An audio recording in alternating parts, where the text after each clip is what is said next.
with this Mustang's Pooh guy as well back to Forza Motorsport 6. We have another ridiculous car build, and it involves its 2013 Chevy SS. Now, what's interesting about this Chevy SS, you may ask? There we go. Because you can put the V8 racing engine in it, which means we now have 825 horsepower, which is nice. 825 horsepower, not too shabby. In a rear-wheel drive sedan.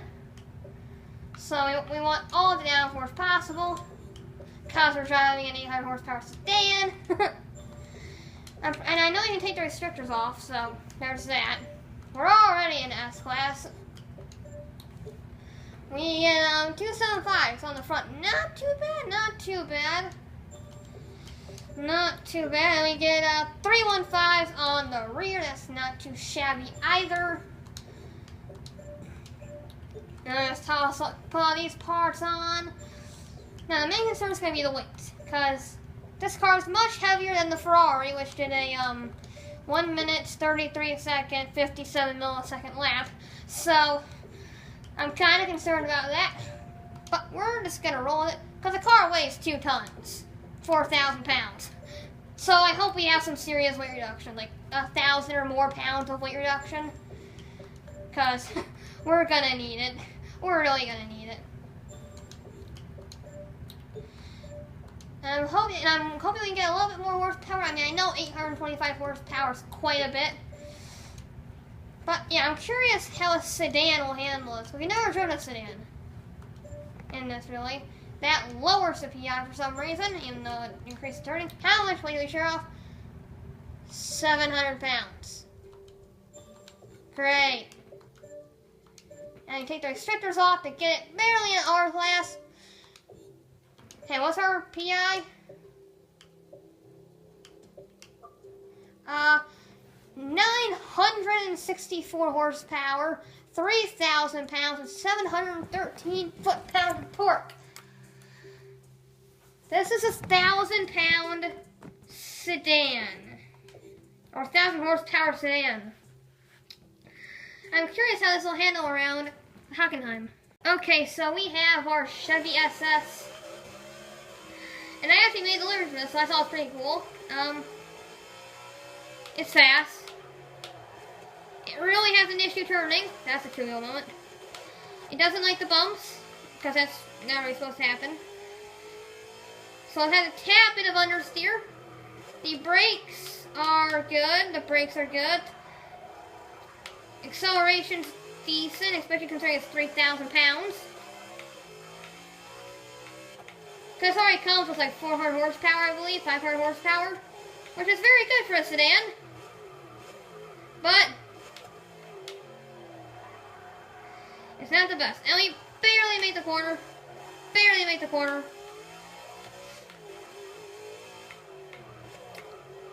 Brakes, please work, please work. Okay. The brakes are somewhat good. You have to brake a little bit earlier than you would think for most vehicles, but it is 1.5 tons with 1,000 horsepower, essentially. And that was a little bit close. Turning is not the greatest. Yeah, it's a bit understeering. The brakes are not as good as I want them in some locations. But yeah, overall, it's not that bad of a vehicle. Not that bad at all. So let's just see how we can handle this. Alright, come on, race to the finish, race to the finish. A 140.014. That was 140 miles an hour around that corner. I guess we're taking the wider line. Turn, understeer. 148 miles an hour. In 4th gear. Turn, brakes are bad. Brakes are bad. So we are shaving off 3 seconds. There we go. Brakes are nice. Brakes are nice when they were. That was a bit close. Comfort. Yeah, this isn't too bad, I guess. But the brakes let it down. I think it's a little too heavy. Because the brakes are good, but it's just too heavy. Like, the brakes would be good if this was like 2,000 pounds. But this is way heavier than 2,000 pounds. So the brakes have an issue stopping it because it's so heavy. No, that's no! Understeer, you suck. Dang it, understeer. Dang it. I usually just let it coast around that corner for the vehicles and then I accelerate on the apex. But no, I have to like completely brake for that corner. Alright. So our third lap is going to be our really good lap. That's going to be our really good one. Gas, there we go. Come on. I mean, we still shaved a second off, but we did it very poorly. Hey, we made the corner! We actually made the corner! I mean, we almost rolled, but we made the corner. 154 miles an hour. And the brakes can't handle that. The brakes cannot handle 154 miles an hour around there. The brakes just cannot handle it. This car is just too heavy. Too heavy.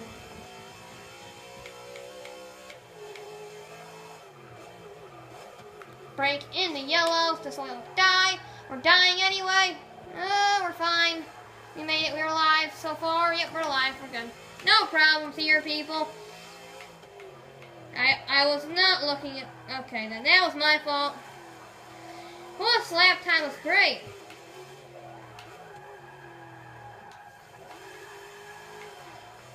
This is a great lap time. I can see that now. I screwed it all up. Amazingly, I'm still going faster than I would have last lap somehow. So I have no clue because I spun my wheels a lot and I understeered a lot. Partially my fault, partially the car's fault. So note to self on this final lap. Don't go don't go like ultimately like full throttle, like brake early. Yeah, that's what I do. On this straightaway, brake early. Because you were going 140 miles an hour easy, brake. There we go, that's how you do it. We're still at a 138, that's not very good. That's not even anywhere close. We made the corner! We're fine! We did it! Yeah, it's a little bit redline, we're fine. We're shaving off 3 seconds so far. Whew. There we go, brake a little bit early. Look at the lean on the front of the vehicle.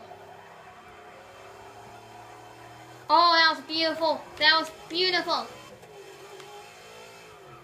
You just had to brake in the yellow. Like instead of coasting in the yellow, you had to brake in the yellow.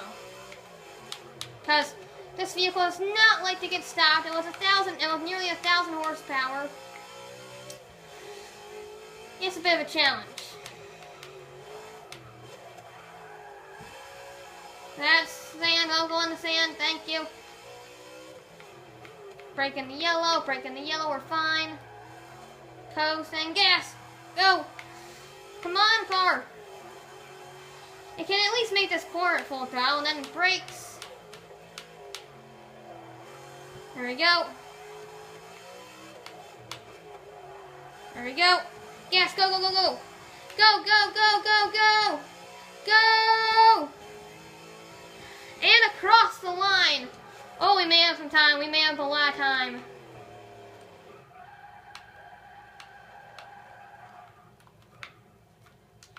Our final time, a 1:35.114. We sadly did not beat it. I think we're right near the GT40 with this vehicle. But now let's see. If it's 2 seconds, hey, it's 2 seconds down the Beetle, it's 5 seconds ahead of the Jeep. No, 5 seconds ahead of the Pugott 205, the undrivable thing. And it's 3 seconds ahead of the Jeep. Not too bad for a 4-door sedan, but how fast will it go in a straight line? Okay. I'm expecting this to be pretty fast. It is a NASCAR engine, so with the restrictors taken off, and NASCARs do like 210, 220 roughly before their limit is taken up. Normally around 200 is where they're at whenever I see them. And their limiter puts them at 200 essentially. So I'm curious, with the restrictor off, essentially the limiter off, and a NASCAR engine, what will happen with the Chevy SS? It's not exactly the most aerodynamic thing on the planet, but you know, it's better than some cars. Now go! We're at 130, 150, 180, 190, 200 miles. Are we stuck in fourth? No, we're not. We're good. 210, 215. No, don't think we're like 5 years. 220, 221, 22, 23. Come on, 25. Come on, 225 miles an hour. 225, 224, 225, 226, 226, 226. I see 226. 226 miles an hour. Oh, I know, I missed. Oh, no. Ow. Ow. Get off the wall. Get off. No, rear-wheel drive. Okay, okay. Hold it. Nope. Okay, we're just gonna coast to the end. Our car's beat up. I might have,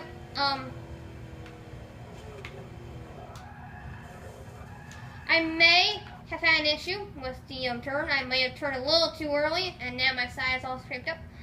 But we did not spin out, or roll, or flip, which is always good.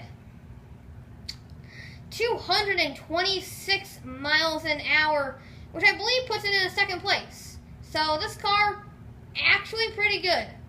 I quite like the SS. It's not too undrivable. And, yeah, it's overall very fast.